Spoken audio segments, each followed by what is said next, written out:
Hey everyone, what's going on? It's Tristan here, and welcome back to another episode of the Tris-Tan Podcast. It is episode 4, and once again, I'm joined by Tom. How's it going, Tom? It's going well, and as I've said every time, it's always an honor to be here. And it's always great to have you by my side during these podcasts. And today we have our first ever guest, Jono. How's it going, Jono? I'm doing well, Kristen. Thank you for inviting me. Yeah, it's great to have you. Yeah, very honoured that you accepted my invitation. Yeah, but tell us a bit about yourself, Jono, just to give, I guess, the audience about like an idea of who you are. I'm studying a Bachelor of Theology. Um, I've also got a major in archaeology. Um, I'm currently doing research in archaeology. I'm doing an honours thesis. Um, yes, and I'm also, as a hobby, I also like writing stories, especially science fiction, fantasy. Uh, yeah, that's basically basically the um, major things I'm doing. Yeah, no. Well, yeah, once again, it's great to have you. I'm sure we'll get into some good discussions this episode. Um, yeah, just as like a start off intro question, which will sort of link in with our topic for the episode, which I'll get into a bit later. I was going to ask you guys, and I'll answer it myself as well. Just yeah, what sort of movie or TV show have you watched recently? We'll start with you, Jono. Yeah, so I haven't been watching anything recently, but the most recent show I watched is The Chosen, which is, I mean, quite a popular show about the life of Jesus and the people that met him. And yeah, I mean, I quite enjoyed the show. It's pretty well made. Hmm. Yep. Tom, what about you? Yeah, I mean, I haven't really watched anything recently either, but the most recent thing that I saw was Castle in the Sky. It's a Japanese film by Studio Ghibli. Um, I didn't know what to expect, but it was amazing. Highly recommend it to anybody who hasn't seen it, and if you have seen it, go rewatch it. You know that you want to rewatch it. Go rewatch it. Yep. Cool. Yeah, and for me, it'll be The Office US. Yeah, it's a very rewatchable show in my opinion. It's just the comfort show. You know, when you're doing stuff, I can have on the background. Um, yeah, and it just always gives me a good laugh. But yeah, so having said that, we're actually going to be talking this episode about, I guess, entertainment as a whole to sort of summarize it, and more so looking at movies and TV shows. I guess like the different categories of them, and more specifically, even how they have been recently in our society and whatnot. But yeah, sort of linking back to, I guess, even Jono's answer. We're going to start off by talking, I guess, about the Christian movies and TV shows, and we'll, yeah, talk about them first. So, yeah, Jono, kick us off. What are your thoughts about, I guess, Christian movies and TV shows? Yeah, I guess generally, from what I've observed and what a few other people have observed, um, Christian movies and TV shows in, I guess, the last few decades, I guess, haven't been that good. I mean, some of them are quite cringe, but there are also some really well-made Christian TV shows, and some of them are not actually um, explicitly Christian, but actually have really powerful Christian themes in them. And I don't know, maybe that's because this our society is influenced by Christianity, and those themes find themselves expressed in TV shows, and they end up becoming really well-made shows and movies.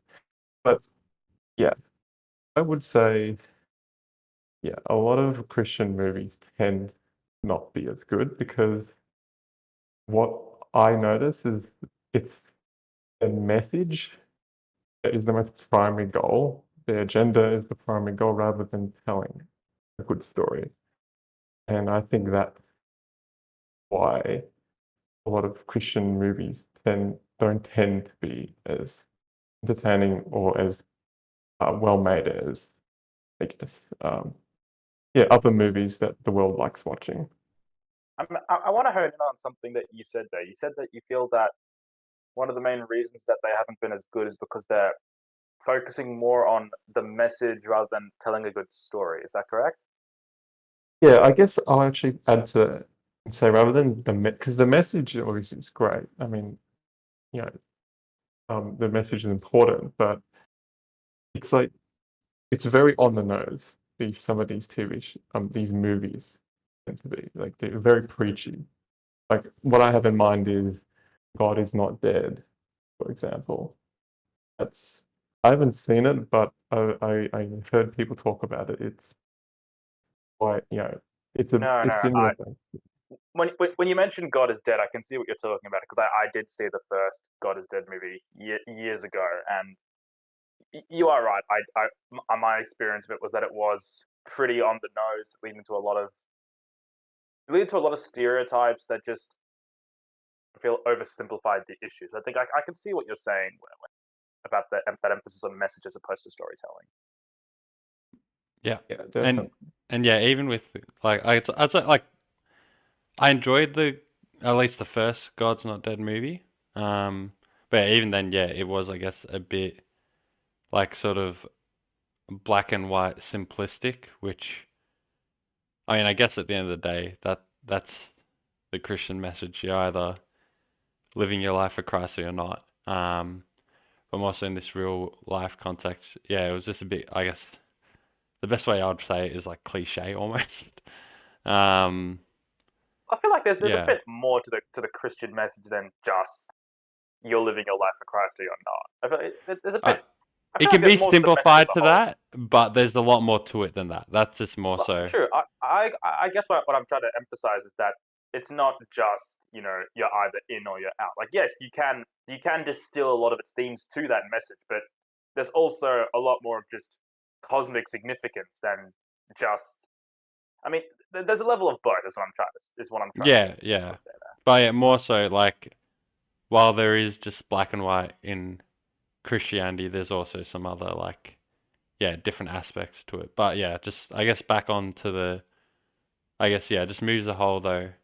Yeah, like I see what you mean though with how it focuses on the message and not I guess the storytelling and I guess like the flow of the movies. Yeah, personally, like there's some good Christian movies I enjoy, and yeah, there's definitely others that I would agree with you. They're a bit not as good or just sort of I guess like predictable.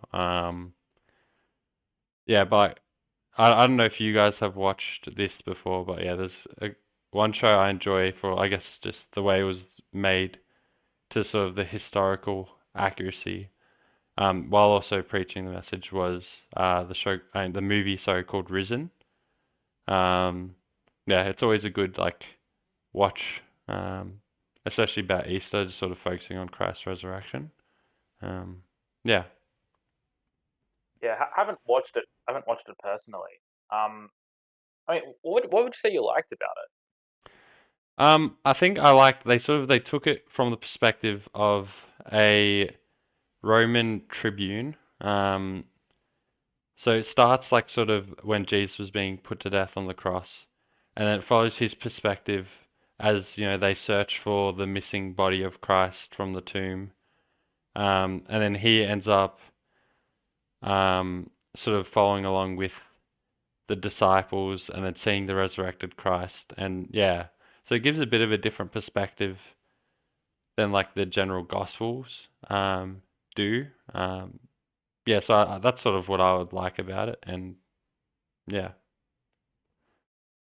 Yeah, that really reminds me a lot of how The Chosen was sort of intended to, like the actual story of The Chosen was intended to be. Essentially, it's like the main characters are like the people who meet Jesus, and it's sort of there's this their character arc and their stories are sort of written in a historical setting, within the gospel stories, but it's in a plausible situation. Like, for example, um, one of the main characters, Mary Magdalene, we sort of meet her, we see, um, you know, before she becomes a disciple of Jesus, before she has her demons cast out, and you sort of track her story through the whole, the seasons and when she becomes Christian. Yeah, and there's a lot of good character development. But at the same time, it's there's the historical accuracy and, of course, most importantly, biblical accuracy. And and I guess that those shows or TV shows and movies, I guess what is good about them is they have there's that character element to it. Like you see the character is driving the plot rather than the plot always. They have to always react to things in the plot. Mm. And yeah, and it's basically that's what makes those shows really enjoyable. Mhm. I think also another thing with in terms of Christian movies that are based on, I guess, biblical times is when you're making them, you can't obviously, you don't want to stuff up the, I guess, the historical context and like what has been said in the Bible. Like you can't really just like change it to build up like, I don't know, like suspense or drama to it. Like you sort of want Yeah. to stick to the text without like sort of ruining it, if that makes sense. Um, Yeah. Those are one of the major criticisms people have towards The Chosen is because, there's a lot of that background, speculative, plausible stuff that surrounds those key scenes are directly from, the scriptures. And yeah, I mean, the show's not for everyone. I mean, but as a whole, I think the writers do quite well putting that in line, that balance. mm, But yeah, Yeah. I mean, Let me just go back to something you said. Why would you say that The Chosen is not for everyone? I mean, I haven't watched it personally, but I feel like, I mean, based on what you've said, you seem to have given it fairly high acclaim. So yeah. Look, I mean, The Chosen is very is yeah. There's a lot of drama. There's a lot of scenes within I guess in the last few seasons, season 4 and 5, 4 and 3, are really focused on characters that pretty much don't really appear in the gospel, or they might appear, but they only have mentioned like a few times. mm, And they've given this whole backstory. yeah, And some people, I mean, some people say, "Oh, are you adding? Is this adding to the word? Is this, mm, um, is this?" Yeah, I mean, there's a lot of that debate. But again, in terms of from a storytelling perspective, the writing is great, character development is great, and the payoff, which is mostly the payoff scenes, are the big biblical scenes, are really accurate. And I think, I mean, if you can do that, then I don't have a problem with that. So that, there are people who are a bit uncomfortable. You know what I mean? mm, mm. Yeah, one thing as well when it comes to, yeah, I personally haven't seen The Chosen either, but like just in general in terms of those like, I guess, gospel, like the sort of the times of Jesus movies that are centered around that, and TV shows, is like when portraying Jesus. I've mentioned this to you guys before. When like they portray Jesus, they picture him as this like really good looking guy, like, he's amazing. But like the thing is, like, Isaiah 53 very clear that he wasn't someone who had like any sort of beauty or anything that anyone should regard him like. He was meant to be like a very sort of small, frail character. Like that's how sort of he's described in Isaiah. yeah, so that's just one thing that I always have a bit of uh I don't know. No, I wouldn't say like look, it's not something I hate. It's just I don't know, a disliking. It's just something that sort of like stays in your head. It's that Yeah, whenever you see it, whenever you see something that sort of like goes against that, you're like, you're like this isn't as good as it could be. This is missing something. yeah, but also even it would like break that sort of stigma of like oh because Jesus was the Messiah, he was really you know good looking and whatnot. But like even when it comes to like movies and TV shows and like acting, like it just you pick people like for characters that are meant to be like good or amazing. You just generally like sort of gravitate to picking someone who is I guess like appealing and whatnot. Like so I can't really fault them, but at the same time, yeah. um, There is an yeah. observation that when when humans perceive someone who appears, you know, physically attractive or just good looking, we tend to attribute other good qualities onto them as well. Mm. And if we see someone that looks like really shifty or ugly, we tend to attribute negative qualities to them, even if they're really not, even if they're not based on anything at all. So, I mean, I can see where you're coming from, but it does help from.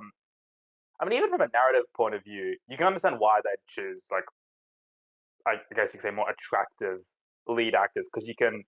It's easier to attribute these good protagonist qualities onto them than if you Mm. just pick someone who's average. I'm not saying that's necessarily a good thing, but there is reason for it. Yeah. But nevertheless, I do still understand your issues with it. Mm. Yeah. Um, I guess also, yeah, we've been talking about, I guess, Christian movies and TV shows that are very much so based more on like the historical side of things, but like even like I guess now we can put a bit more focus on like contemporary movies that are sort of, movies based on like sort of our time now, but with Christian themes to them. We sort of touched on like God's Not Dead. Like, are there any other ones that sort of come to your mind that you've watched? Um, I mean, This was set in I think the 1970s, but it's the case for Christ, the story of Lee yeah, yeah. Strobel, the journalist. I mean, that's definitely a movie that was sort of it's sort of like it's sort of shadowed by like these modern ideas of um, rationality and like logical inquiry against like what appears to be a seemingly like blind um, foundationless faith. There's that sort of conflict there that Strobel has to go through. He's trying to Mm. sort of uncover the truth. That's one movie that really sticks out as an example. Mm-hmm. Jono, you have any? I guess the best example of a Christian film that is um has really strong Christian themes is The Lord of the Rings. As Tolkien himself was a Catholic, and his best friend was C.S. Lewis. Yeah, and Tolkien, the theme, his Catholic theology is heavily influenced his works, and the movies portray that philosophy and that theology really well. And I guess you guys can all agree with that. Oh yeah, oh Not yeah. disagreeing. We are no strangers to Lord of the Rings. Of Yeah, no, course. if you guys couldn't Uh, tell, yeah, we definitely have maybe watched Lord of the Rings once or twice. Yeah, just in case it wasn't clear. Yeah. I, I bring up C.S. Lewis, even then I guess Narnia. That yeah. that's one that's more of like a fictional, but with that.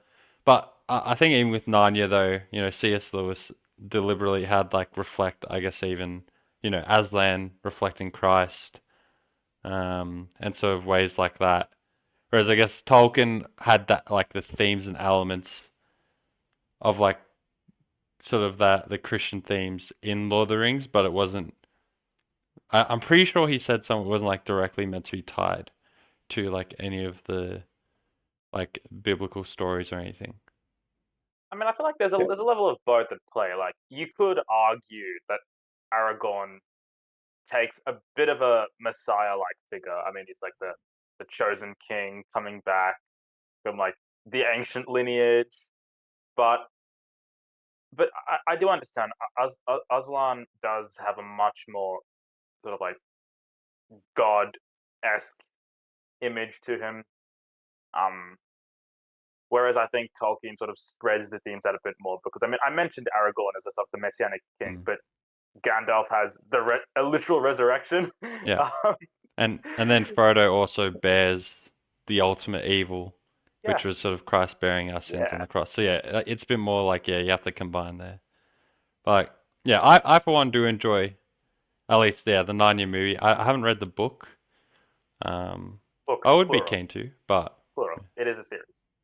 yeah, books, yeah, but more so like the first one especially has those themes with Aslan. Oh, spoilers for Narnia with Aslan obviously dying, and then rising again. But I'm just yeah, gonna be a bit of a stickler for rules and say that's technically not the first book. oh okay, Yeah, I'm pretty sure it's the second book actually. The right, first book has.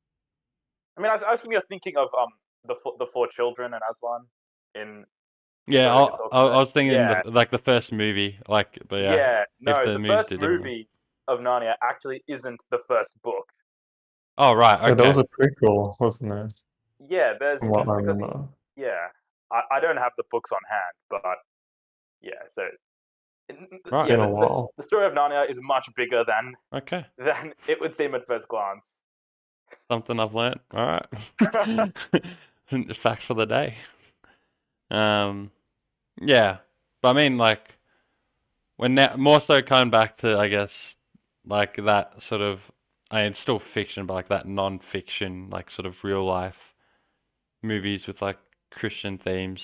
One that comes to mind for me that I've always enjoyed and sort of grown up with, in a family is a movie called like Fireproof, where it's about this guy who's struggling with his marriage. He's a fireman as well, which is I guess where you get like the title. But is sort of working through his marriage, and as he's doing that, he sort of I guess like he grew up in a Christian home, but he sort of I guess discovers Christ for himself and how he's like called to um live and like even love his wife. Yeah, that's one that I've always enjoyed. There's a movie that I enjoyed really like a really good movie. It's directed by Mel Gibson. It's a film called Hacksaw Ridge. Have you heard of that Yeah, movie? yeah. It's based on a true story. World War II. Main character, Seventh-day Adventist. Um, he almost kills his brother when he's a young kid, Mm. and he becomes a pacifist. He doesn't believe in killing people and violence. And yeah, he gets enlisted into the military, and he refuses to use a gun in battle, and he becomes a medic. And essentially, the film just shows, he's the only character who's willing to show, uh, compassion and love towards, just not just his own comrades in battle, but anyone who's wounded, even the Japanese. So that the film just really does it really well. Mm. Just show that. Yeah, so remind me, that character was acted by Andrew Garfield, was Yep, it? my boy. Yes, Desmond Doss. Yeah. He was great. Yeah. Yeah, like I also really love that movie.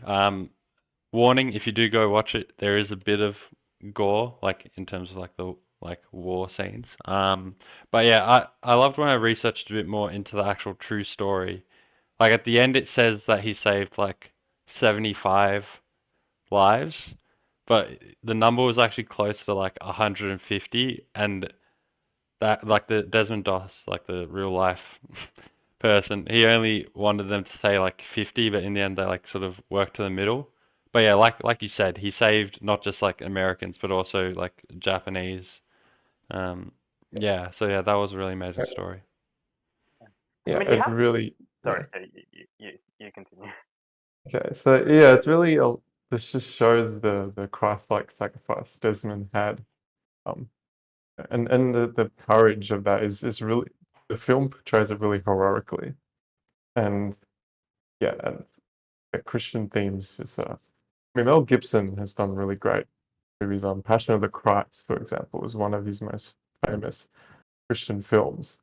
And I don't know much about Mel Gibson and his beliefs, but I think he's very sympathetic towards the Christian tradition. And some of his films do reflect that respect. Definitely in Hacksaw Ridge and Passion.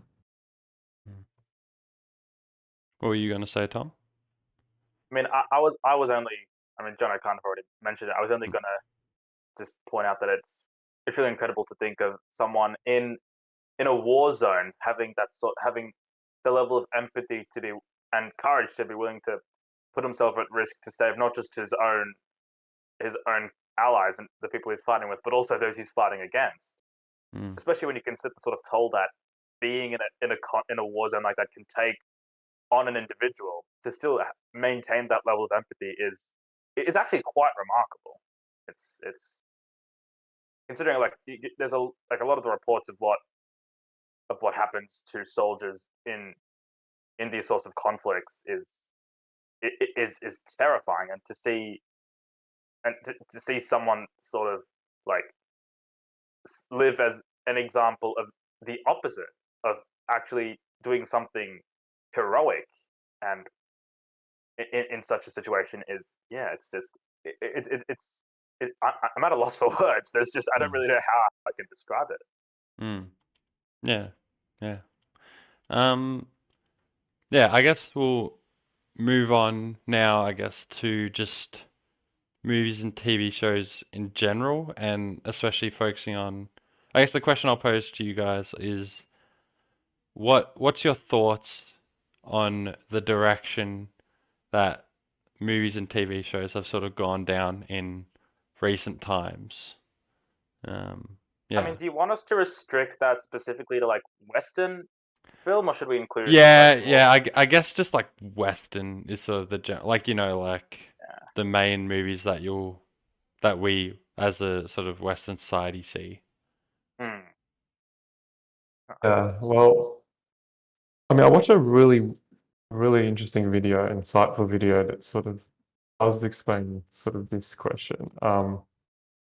It's the idea that, the idea a lot of films these days, especially with the rise of streaming services, a lot of companies that want to produce content that not only anticipates you to make a whole franchise, to produce more content, but also to uh, use nostalgia baiting, which is essentially trying to um, please the audience with like sort of treat the audience as if they're like children in a way. So, and this has been criticized by a lot of movie critics as being quite chaotic because, for example, they call this the Marvelization of cinema, because they're talking about like so Marvel Studios, they produce a massive franchise of the Avengers, Infinity War.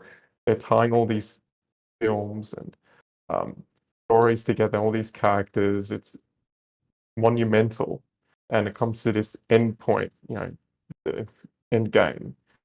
And from that point on, what are you going to do next? You've got all this money to make, and as what we've seen after the Infinity War saga, we have all these other random shows that don't really make any sense, and As in, not many people are interested in. yeah, as in like they don't really link together in the same way that the previous content from the Yeah, Marvel films did. I haven't seen it because I mean, I'm sort of given up on watching them. Yeah, Yeah, I would but say so though. Yeah, like it's there's a lot more random shows now that it's very hard to keep up, especially with the TV shows. But yeah, continue on. yeah. I was just using Marvel as an example because that's Mm. probably the best Yeah, example no, in I, this I case. understand what you're saying. I mean, if we're talking about something like Marvelization, then we think that Marvel probably would be the best Mm. example to use. Yeah, It is a very good example though, especially like someone like me. Like it was at the point where, you'd be going, like when I was in high school, you'd be going to the movies like a couple times a year or 3 times a year when Marvel released like a new movie. And yeah, you did feel like it was just sort of like progressing along and that, everything was like for the most part there was linked. There were some solo movies and whatnot, but like in the end, like it was building up to Infinity War where all those movies tied in. And then like Endgame on top of that. Um, and then yeah, sort of at the end of Endgame was like, where do you go from here? And then that's when they started doing TV shows and just trying to introduce all these different other characters. And it's also sort of when it started to get a bit repetitive, like it's like, okay, yeah, it's a superhero movie.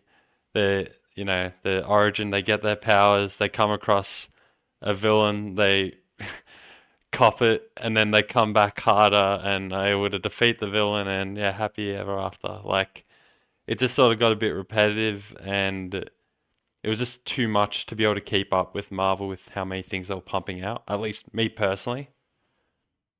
Yeah. Yeah, yeah. I mean, I think it just comes down to the idea of um, storytelling in general. So, like, you have your core idea and your themes and characters, and it's generally called anti-entropic storytelling, which sort of means all your ideas and characters and themes are all linked and they all have meaning, and I guess everything's tightly knit to with each other. So you know there's a purpose, there's a meaning, you can tell there's structure, there's order to the story, and now it looks like a lot of franchises are trying to imitate Marvel. Um, yeah, there's just countless examples of this. Jurassic World, maybe, or Mm. Dark Universe. There's all these DC. There's all these franchises that are trying to copy Marvel, and they all just fall apart.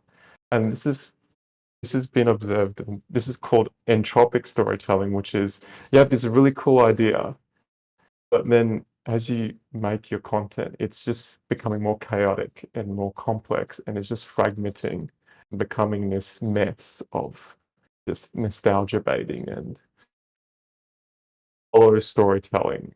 And It's like it's getting yeah, bigger and bigger, but it's got this really small foundation and it's unable to yeah, support itself. yeah, Mm. exactly. And that's, yeah, a lot of people have sort of what this is sort of what a lot of mainstream shows and movies have sort of become these days. Is Yeah, I think a lot of it has to do with making more money and you know, um, yeah, and yeah, there's a lot of things involved, but it's the corporation. There's not a lot of passion put in these projects. I Mm. think that's a big important thing.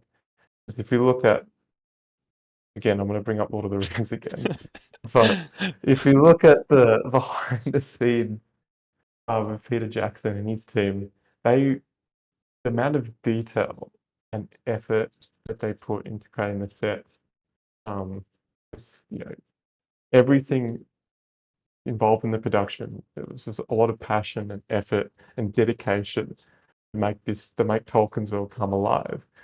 And then in contrast, if you look at these blockbuster films that come out pretty much every year, they don't have as much weight. They're not Mm. as they're not timeless, if you know what I mean. They're not, yeah. Yeah, and I I mean, think that the issue there is like, so again, how you brought up Lord of the Rings is the reason it was so good is because they took the time and effort to really make it good. And the problem now is nowadays you just got the big companies that just want to pump out projects, just make some money, um, without sort of putting in the hard yards. Yeah, sorry, Tom, you were I gonna mean, say isn't something. that? I mean, my only thing I was gonna say was, is there really? Can we really say that there's a lack of passion on the behalf of most modern storytellers? I mean, just take an example. I'm not sure if any of you have seen Moon Knight, it was a Marvel TV show that, yeah, I mean, Oscar Isaac and Ethan Hawke, they're say what you will about the show, but their performances in Moon Knight were really, really good quality. Like there was effort and precision just that both of them placed into their roles. I mean, especially with Oscar in the way that he's able to flick between Mark and Steven. I believe those were the two personalities. It's Yeah. been a while since I've watched the show, but the way he's able to move between them so fluidly and seamlessly, it's can really say that there's a lack of passion on the part of most shows, because I feel like you can say that. I feel like a lot of shows have there is these. I mean, there is effort, surely, or Yeah. do we think that that's actually just like a rare occurrence, and that Well, Moon look, Knight's just an exception? I'm not denying that there's really good movies and TV shows that come out nowadays. I mean, there's definitely those really great ones, as you mentioned. But yeah, I feel like, yeah, I mean, majority of content, because like the industry is just so massive now, and then obviously you got the streaming services and the need for money and all that sort of stuff. And oh yeah, I mean, But there's hasn't there definitely, always been a need for money in the industry? I mean, yeah, I guess that's true, definitely. But again, that's not the only factor.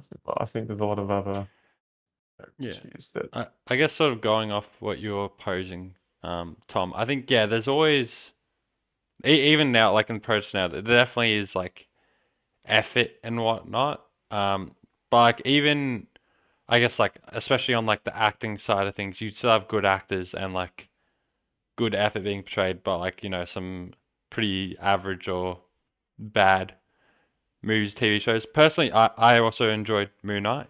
I thought it was good. I think it was one of the few Marvel projects of like the post Endgame that like actually worked and I enjoyed.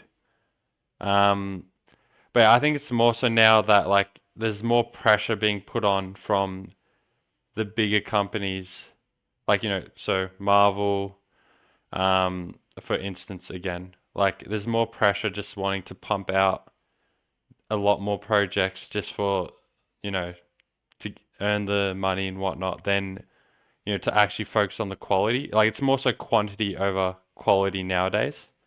Doesn't mean there isn't any good. Like there are some movies or TV shows that come out that are good. And on top of that, it's also comes down to a matter of writing, like how good's the story writing. And I guess I'll bring this into it now. I think something that else that's obviously been coming up with recent projects is, I guess, politics and I guess wokeness, um, which is something that a lot of projects now follow in Western culture, which then it sort of diminishes writing and sort of character because then they just like focus on those sort of I guess we ideas can. and force it. Yeah, I guess we can talk about the entire controversy surrounding the Snow White reboot. Yeah, Uh, literally, yeah. and like I haven't yeah. seen it, but Oh, it's But not apparently, it's not out oh, yet. it's not out yet. yeah, It Okay. just apparently, like it's still going on. There's this massive back and forth. I mean, do you want to summarize what happened basically? Because my knowledge is a bit hazy, probably a bit one-sided. But, basically they cast Rachel Zegler, I could be saying the last name wrong, as Snow White, who is a um Latino like woman, which yeah, obviously Snow White is called Snow White because her skin's is like, as white as snow, whatever. However you want to go into it. But it's not even that.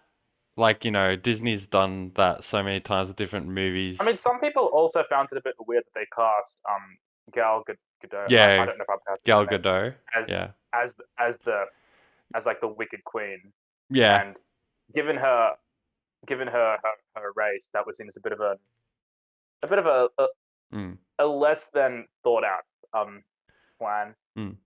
But like it wasn't even Whereas, just that though. Also the fact that like there were some interviews that they had about the movie where Rachel Zegler was just hating on the original Snow White movie, which is like then bringing the question like, why is she then playing Snow White if she didn't even like the show? And then she was just sort of bringing up how like, yeah, there's a whole lot of stuff that she brought up. Basically didn't sit well with a lot of people. And then even like the whole controversy with the seven dwarves just being like not dwarves, like this is an opportunity to actually give like a specific role to like, you know, dwarves or like people with dwarvism, however you want to phrase it. But like then all of a sudden they can't because then like that's too like I don't know, it's something ridiculous. So yeah, there's just been a lot of controversy with that. Um, yeah,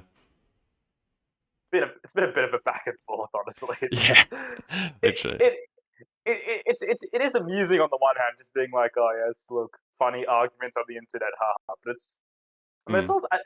it was also even worse when what's that company called? I think it's like the Daily Wire or something. Ah, yeah, And they Daily just Wire. they just make their own Snow White with like Yeah, a white actress, and that was mate, just it's just really like I'm all it is for really that. funny, but like I mean, it also is just a little sad that these sorts of arguments and things just continue for so long and that they don't get resolved.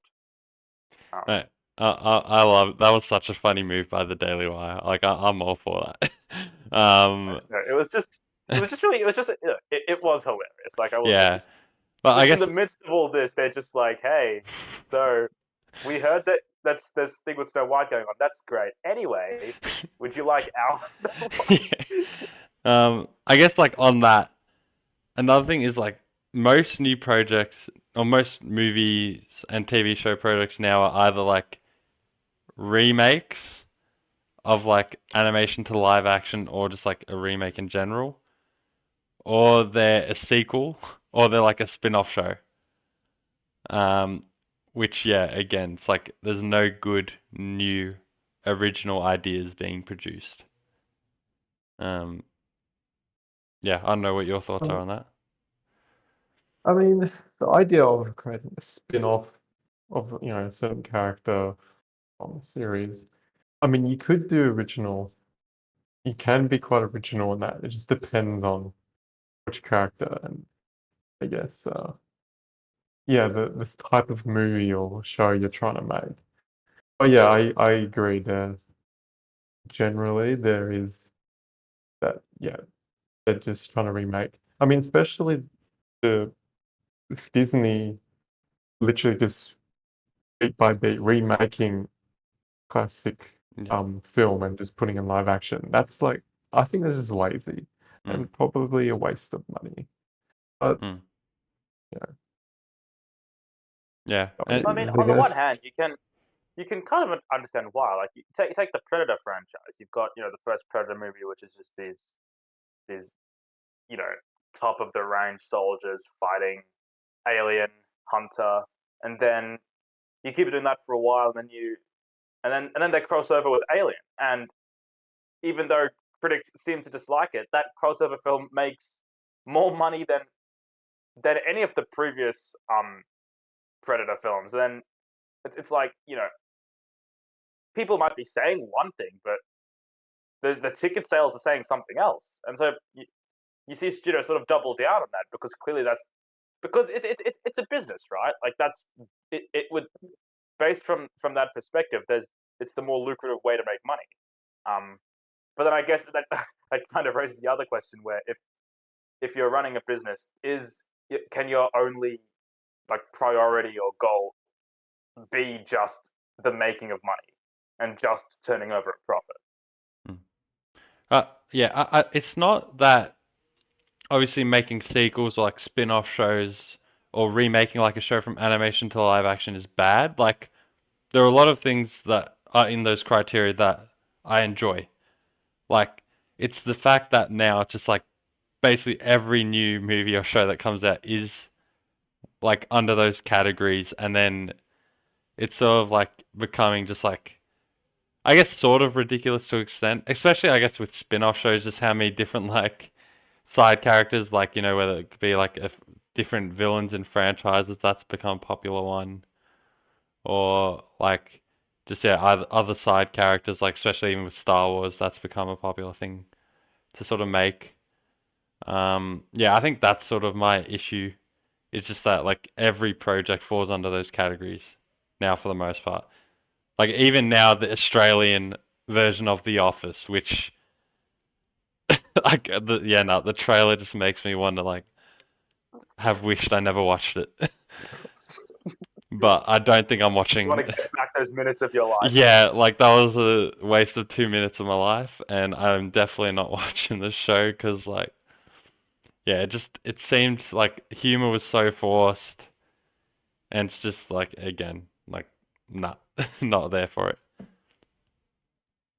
Um, yeah. Yeah, it's the narrative entropy thing again. It's just making more spin-offs and get this good idea, and then we have to continue with it. We have to make making more. It's essentially that's the I guess I guess that's sort of what's happening really, generally speaking. Mm. But yeah, it's something that's yeah really sort of I guess like is a sad thing for me is you know I guess especially pre-COVID, like just going to the cinemas was a lot more of a common thing. There'd always be like a movie that's like kind of interesting to go watch, or like even if it was just like a movie that's just like new, you had no idea what it was about, you could go watch it and not like risk all of a sudden watching a movie that's just like shoving politics down your throat or is just completely terrible. But like now it's like obviously streaming services dominate society now as well as all those other things. Um, yeah, it's just a sad thing. You're Um, saying there's just like a greater sense of apathy now, like in terms of attending cinema. Would that be what you're saying?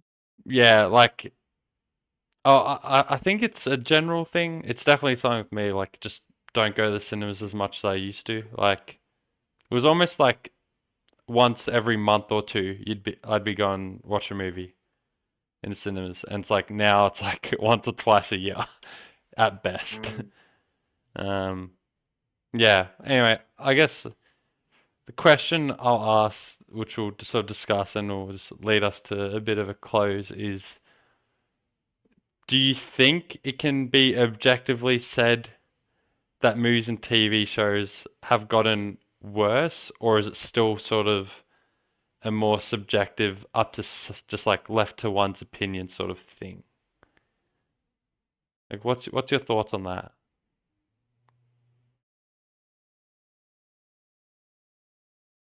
I guess my first thought would probably be I'm guessing it might be subjective.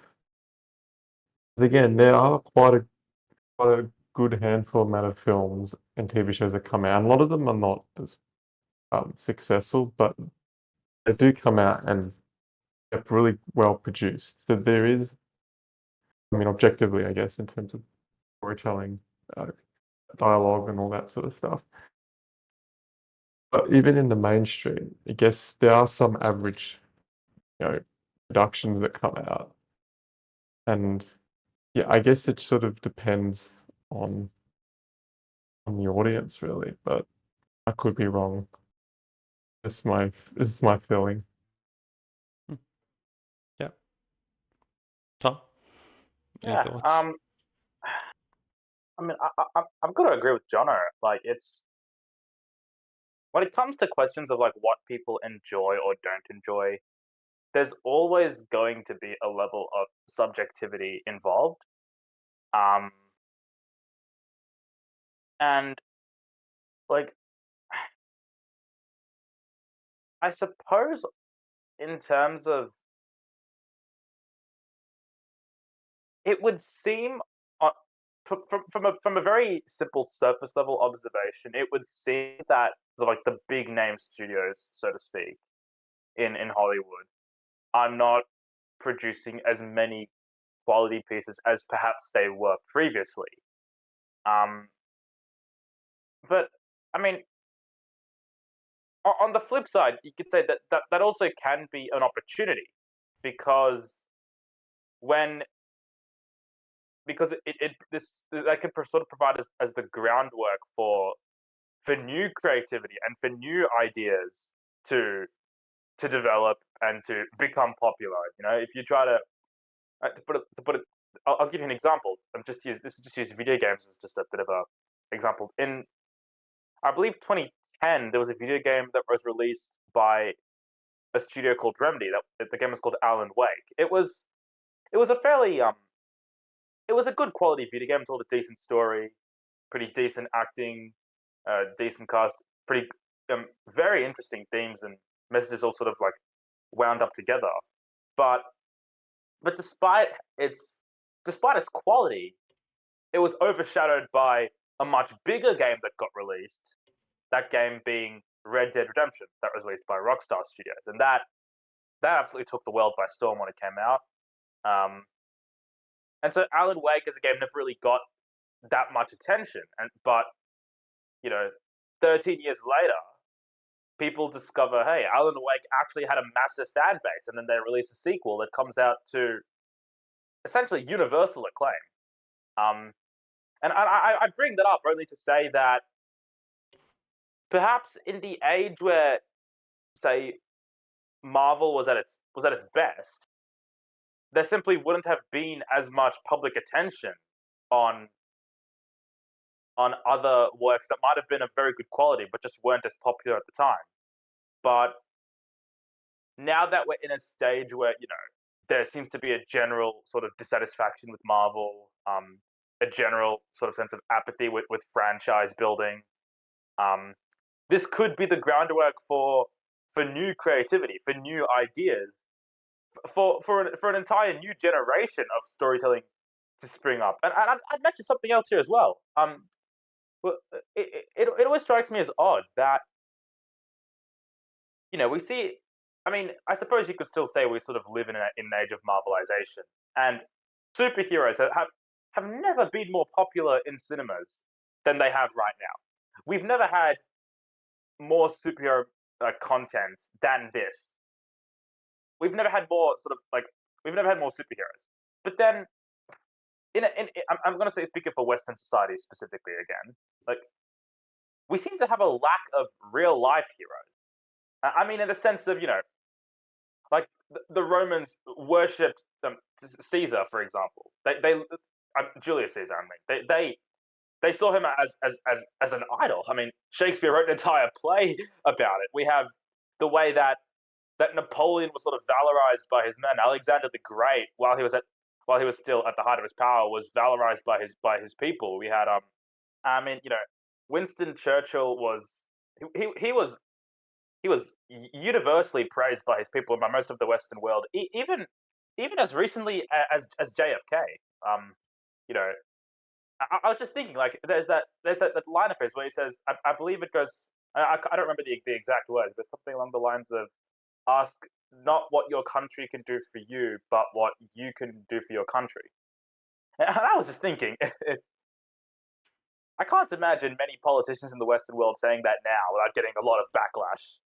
I mean, I feel like there's this assumption that the country has to provide for the people because that's what a government is for. But that's going a bit off topic. That's a slightly different issue. But I mean, the reason that I went to that whole historical rant as was just to point out that we don't have society as a whole doesn't seem to have these larger than life heroes in the same way that the societies of the past did. And perhaps one could make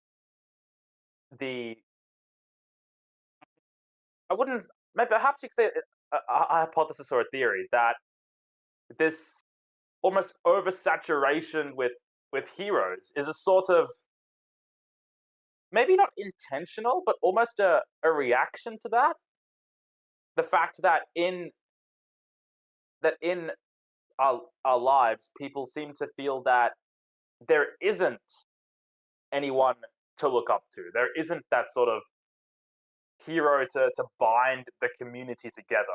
there isn't that figure that sort of brings people, like, that unites them around something. There isn't that core idea or that core person linked to that idea, because people don't tend to just follow like vague ideas. They tend to follow people that represent those ideas. I mean, you could even argue that Jesus himself sort of takes this abstract idea of God and sort of represents it as a concrete person. So, I mean, you could say that this oversaturation of just superhero content, of just these films just sort of getting bigger and bigger, is just this, again, maybe not a conscious move, but just a reaction to that vacuum where there's that vacuum where, to the vacuum of heroes. So we don't have those figures anymore, and we're trying desperately to create them.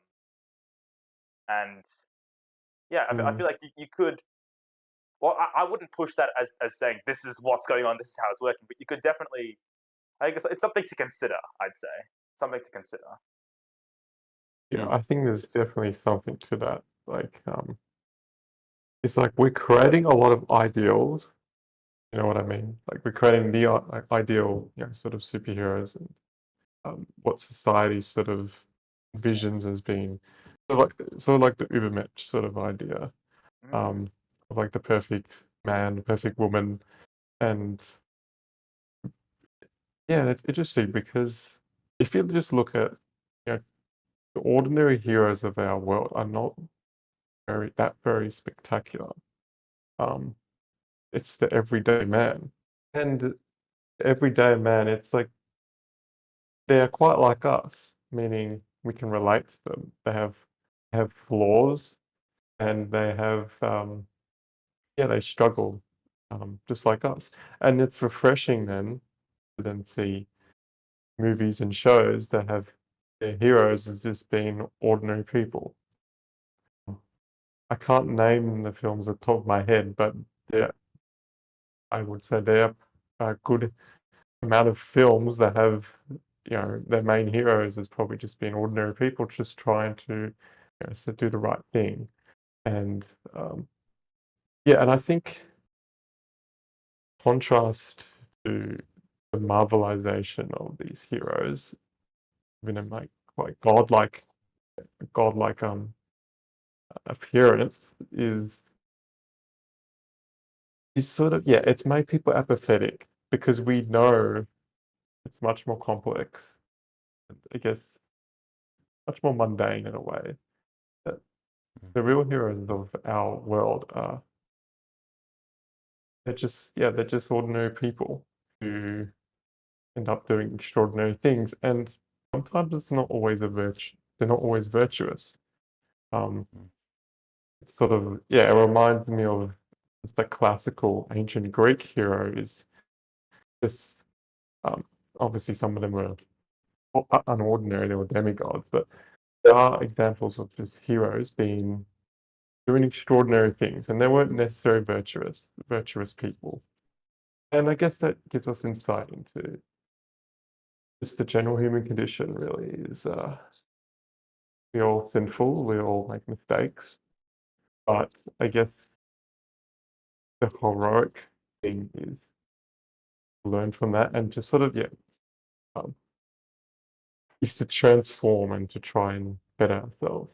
I don't know, this is becoming a interesting philosophical rant now, but if you get my point, Yeah. um, Yeah. yeah, Instead of just devolving into a cliche trope, you it's should try to represent something more authentic to lived experience. Is that what you're getting at? yes, the authenticity is much more, Mm. it's much more the audience. I guess people are going to appreciate that much more now than just seeing the stereotypes just Mm. all over and over again. Mm. Yeah. There's some valid points that both of you made there at the end, and I'll definitely have to, I guess, agree with both of you that in the sense of there is that sort of gap in the entertainment industry for someone who can come up with like a really good idea for a movie or TV show that's sort of just, good and also something different to what we're used to in sort of recent times. But Yeah, I guess though, even yeah, coming back to the original question, yeah, I agree. There's definitely an element of sort of subjectivity to it, especially with individual projects. But I think overall, you can sort of have a bit of like you can sort of objectively say that the quality has dropped just from an overall point of view. But yeah, I guess we'll sort of wrap up now. Yeah, thanks for the discussion. Yeah, it was great. Thanks, Jono, for joining us. It was great having you. Um, yeah, I really enjoyed it. Good yeah, talk. yeah. It was good to have you as our first ever guest. And having I guess three of us added a bit more to the talk and different perspectives. Yeah, Yeah, thanks again, Tom, as well. I think it's fair to say having Jono here has definitely helped keep us more focused as a Yeah, whole. yeah, for sure. Haven't gone on too many tangents. So that you got close there at the Tom, can't lie. um, yeah, no, but hope you all watch. I hope you all enjoyed watching this video. Yeah, comment Watching, down. listening, however Yeah, whatever objective. whatever you're doing, comment down what you thought. What thoughts you had on anything we spoke about, something you agreed with, something you disagreed with, any ideas that sort of we didn't talk about, feel free to let us know. Um, yeah, don't forget to like and subscribe, I guess, sort of keep in touch with the new releases. Yeah, thanks again, guys. Um, hope to see you both again soon. But other than that, hope everyone enjoys the rest of their day or night, whatever time they're watching this at, and we'll see you in the next episode. Goodbye.